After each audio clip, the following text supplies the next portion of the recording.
안녕하세요. 당신의 긍정마인드 가슴에 와닿는입니다. 이번 영상도 여러분들에게 많은 도움이 되셨으면 좋겠습니다. 구독, 좋아요 부탁드리겠습니다. 감사합니다. 바로 시작하도록 하겠습니다. 독일의 철학자 프리드리히 빌헬름 니체. 니체는 1844년 독일 레켄에서 목사의 아들로 태어났다. 독일의 사상가이자 철학자이며 시인인 프리드리히 니체는 쇼펜하우어의 의지 철학을 계승하는 그 생의 철학의 기수이며 키르케고르와 함께 실존주의의 선구자로 지칭된다. 니체가 말하는 진정한 삶의 자세. 언젠가는 죽기에, 죽는 것은 이미 정해진 일이기에 명랑하게 살아라. 언젠가는 끝날 것이기에 온 힘을 다해 맞서자. 시간은 한정되어 있기에 기회는 늘 지금이다. 울부짖는 일 따윈 오페라 가수에게나 맡겨라. 이상과 꿈을 버리지 마라. 자신의 마음속에 있는 영웅을 버리지 마라. 누구나 높은 곳을 목표로 한 이상과 꿈을 가지고 있다. 그것이 과거의 일이었다며, 청춘 때의 일이었다며, 그리운 듯 떠올려서는 안 된다. 지금도 자신을 발전시키기 위한 이상과 꿈을 포기해서는 안 된다. 어느 사이엔가 이상과 꿈을 버리게 되면 그것을 말하는 타인이나 젊은이를 조소하게 된다. 물러서야 비로소 파악할 수 있다. 모네가 그린 전묘화는 가까이서 보면 무엇을 표현한 것인지 알 수 없다. 멀찌감치 물러서서 감상한 후에야 비로소 거기에 그려진 대상의 윤곽을 알 수 있다. 어떤 일의 소용돌이 속에 있는 사람도 이와 같다. 가까이에 있으면 무엇이 어떻게 되어 있는지 이해할 수 없다. 그러나 그 일에서 멀찌감치 떨어져서 보면 무엇이 문제인지 또렷이 보인다. 소용돌이를 구성하는 축이 무엇인지 확연히 부각되기 때문이다. 이 방법은 복잡한 것을 단순화시킨다. 사상가라 불리는 사람은 우선 이 방법을 사용하여 실타래처럼 얽히고 설킨 일에서 굵직한 틀이 되는 것을 끄집어내어 단순화하고 어느 누구나 쉽게 알아볼 수 있는 것으로 만든다. 산 정상에 도달하기 위해 고군분투하는 자에게 당부할 것이 있다. 오르는 도중에는 위를 향하고 있다는 생각을 하지 마라. 지금까지 몇 개의 산등성이와 언덕을 올랐는지 세지 마라. 그저 한 발 한 발만을 확실히 내디뎌라. 이는 비단 산을 오르는 자에게만 국한되지 않는다. 세상의 높은 곳에 이르고자 하는 모든 이들 또한 마찬가지다. 높은 곳에서 무엇을 볼 것인가? 끊임없이 자신을 뛰어넘고 변화를 거듭하며 한결같이 오르다 보면 언젠가는 드높은 어딘가에 다다른다. 그리고 그곳에는 높은 산의 정상과도 같은 탁 트인 전망이 있다. 그곳에 서서 당신이 보려는 것은 무엇인가? 얼굴을 들고 구름 저편에 있는 정상의 그림자를 보려는 것인가? 아니면 의기양양한 미소를 띠며 멸시하듯 지상의 사람들을 내려다 보려는 것인가? 행위가 운명을 낳는다. 운명을 만드는 것은 무형의 기이한 존재가 아니다. 그 행위를 했는가 하지 않았는가?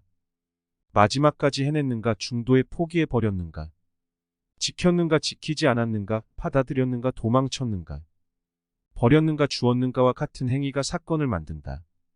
시샘과 질투로 마음이 물들어 혼탁해지고 만다. 발전하려는 의지나 자신을 이기려는 마음 또한 버려지고 만다. 나은 삶을 살기 위해서 자신을 하찮게 여기지 않기 위해서라도 결코 이상과 꿈을 버려서는 안 된다. 쉼없이 나아가라. 어디에서 왔는가가 아니라 어디로 가는가가 무엇보다 중요하고 가치 있는 것이다. 영예는 거기에서 주어진다. 어떤 미래를 목표로 하는가? 현재를 뛰어넘어 얼마나 높은 곳으로 가려고 하는가? 어느 길을 개척하여 무엇을 창조해 갈 것인가?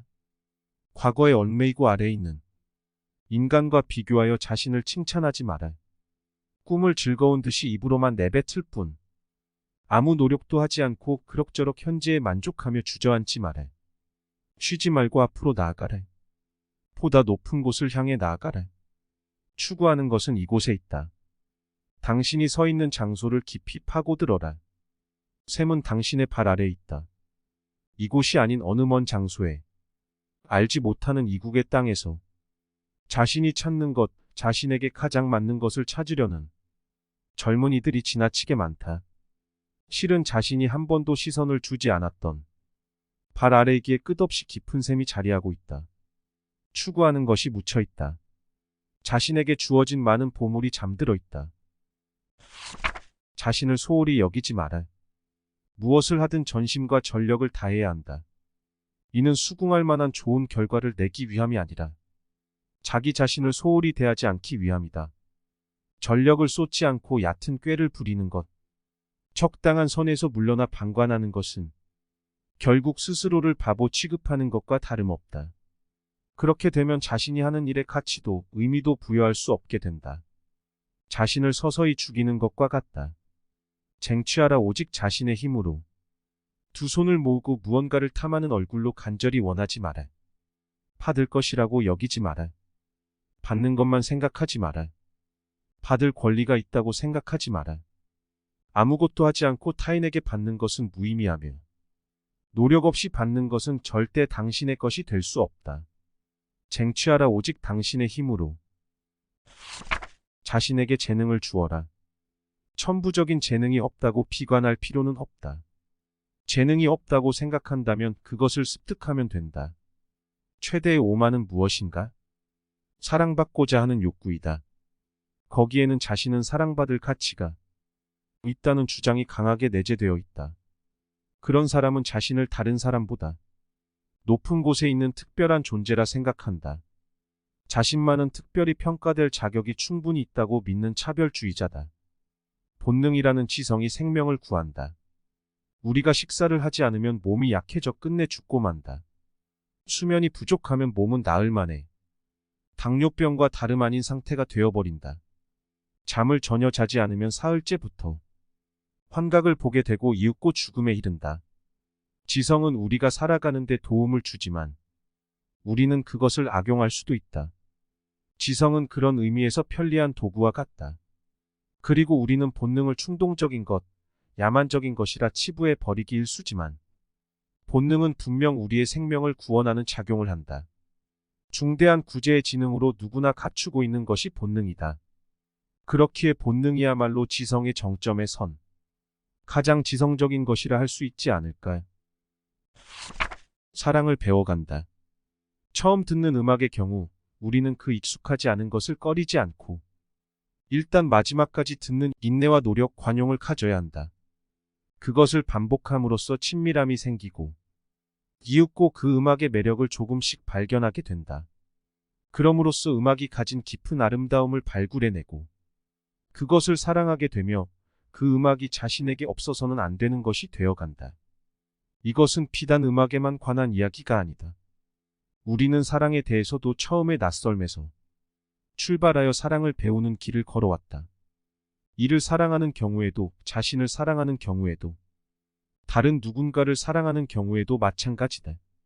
사랑은 언제까지도 이처럼 배움의 길을 거니는 모습을 보여준다.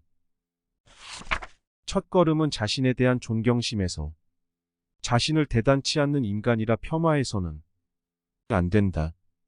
그 같은 생각은 자신의 행동과 사고를 옭아매려 들기 때문이다. 오히려 맨 먼저 자신을 존경하는 것부터 시작하라. 아직 아무것도 하지 않은 자신을, 아직 아무런 실적도 이루지 못한 자신을 인간으로서 존경하는 것이다. 자신을 존경하면 악한 일은 결코 행하지 않는다. 인간으로서 손가락질당할 행동 따윈 하지 않게 된다. 그렇게 자신의 삶을 변화시키고 이상에 차츰 다가가다 보면 어느 사이엔가 타인의 본보기가 되는 인간으로 완성되어 간다. 그리고 그것은 자신의 가능성을 활짝 열어 꿈을 이루는 데 필요한 능력이 된다. 자신의 인생을 완성시키기 위해 가장 먼저 스스로를 존경하라. 수많은 방법론을 담은 책을 읽어도, 유명한 경영자나 억만장자의 성공 노하우를 배워도 자기 자신에게 맞는 방식과 방법을 찾는다는 보장은 없다. 이는 당연한 것이다. 먹는 약 하나도 그 사람의 체질에 맞지 않는 경우가 있는데 하물며 타인의 삶의 방식이 자신에게 맞지 않는 게 전혀 이상할 것이 없다. 자신이 왜 그것을 하고 싶은지, 왜 그것을 원하는지, 왜 그렇게 되고 싶은지, 왜 그 길을 가고자 하는지, 그 같은 물음에 깊이 사고하지 않고 명백히 파악하지 못했기 때문이다. 자신이 생각하는 왜라는 의문에 명백한 대답을 제시할 수 있다면 이후의 모든 것은 매우 간단해진다.